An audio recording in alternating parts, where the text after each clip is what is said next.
What do Moore's wild men and werewolves have in common? And why were they woven into a single tapestry in 1440?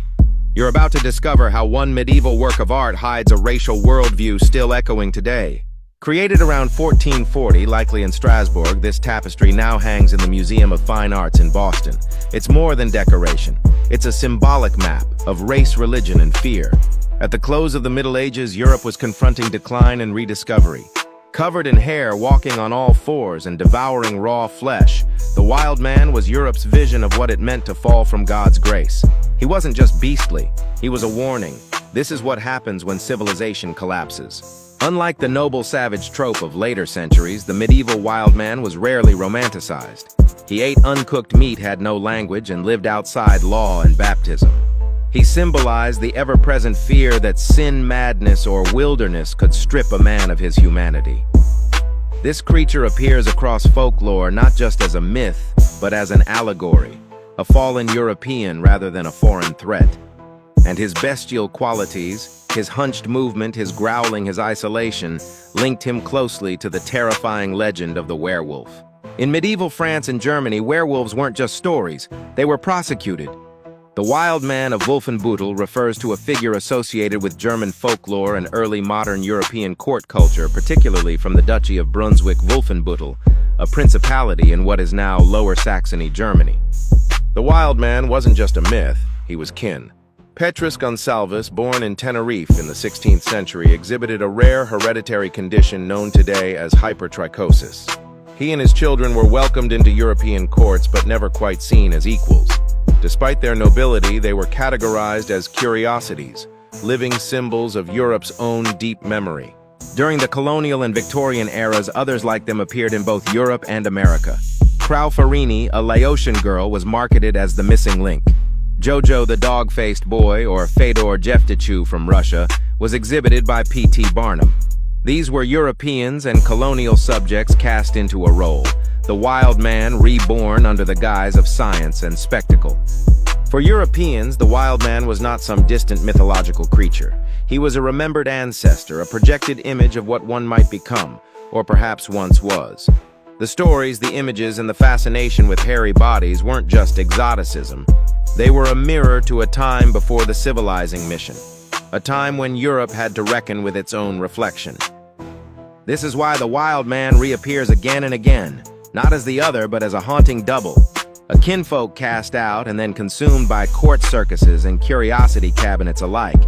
Paintings of Gonsalves and his children, also affected, cemented his image as a civilized wild man. One such story, rooted in the lived experience of Petrus Gonsalves, helped inspire a legend known the world over: Beauty and the Beast.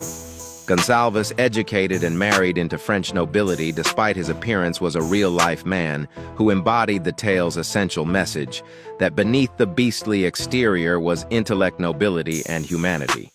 His story passed through French aristocratic salons, and court gossip likely gave rise to the earliest literary versions of Beauty and the Beast, where a monstrous man is revealed to be a prince when loved and understood. This was no fairy tale. It was Europe's uneasy reconciliation with its own ancestral body. Not as the other, but as a haunting double. A kinfolk cast out and then consumed by court circuses and curiosity cabinets alike. But Gonsalves wasn't the only one. During the colonial and Victorian eras, individuals with hypertrichosis were displayed in both Europe and America. In Slavic folklore, particularly in Russia and Eastern Europe, similar figures haunted the imagination. The Divnie Liudi, or wondrous people, were secretive forest dwellers, sometimes radiant and wise, other times threatening and unapproachable. They lived beyond civilization, tied to the mystical wilderness. Then there is the Chort, a devil-like figure, horned, hairy, unpredictable. Like the Western wild man, the Chort represented chaos and moral danger. And further east, among Siberian traditions, accounts of wild men, hairy, speechless, and elusive, appear in indigenous folklore. Sometimes linked to the Leshy or to Yeti-like creatures, these figures blurred the line between animal and human, much like the Western wild man. They were both feared and revered, living proof of the forest's spiritual power. Across the Christian and animist worlds of the East, the untamed wilderness was not just nature. It was a mirror of moral risk, mystery, and the ever-present fear of de-evolution. The Bohemian wild man covered in green leaves and wielding a club appears in royal seals and flags as early as the 14th century. He stood not as a monster, but as a symbolic guardian, a link to the land, to pre-Christian strength, and to ethnic memory. To Czech nobility, this leafy figure was both protector and ancestor, part of the kingdom's visual language. Unlike the feared wild man of the West, the Bohemian wild man was adopted and honored, a reclaimed piece of pagan past that had been woven into national identity. Was not just nature, it was a mirror of moral risk mystery and the ever-present fear of de-evolution. In Slavic folklore, particularly in Russia and Eastern Europe, similar figures haunted the imagination.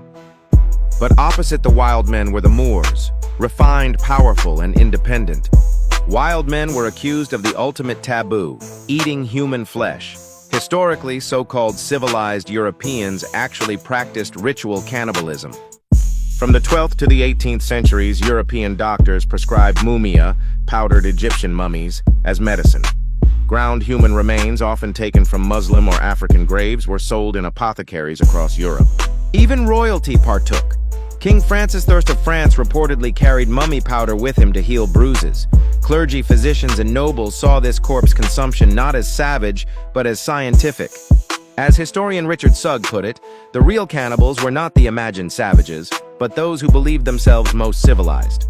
This grim irony reveals a deeper truth. In Europe's moral imagination, savagery wasn't about the act itself, it was about who performed it. When outsiders did it, it was monstrous. When Europeans did it, it was medicine. In the Alexander romance, the conqueror battles tribes of dog-headed people and cannibals. The wild man stood for internal collapse, the threat of degeneration from within. The Moor, by contrast, represented the refined outsider, wealthy, powerful non-Christian, a rival to be feared. The wild men and Moor's tapestry isn't just medieval decor, it's a worldview woven in silk and fear. If you enjoyed this video, type #whitewash in the chat. Please like, share, comment, and subscribe.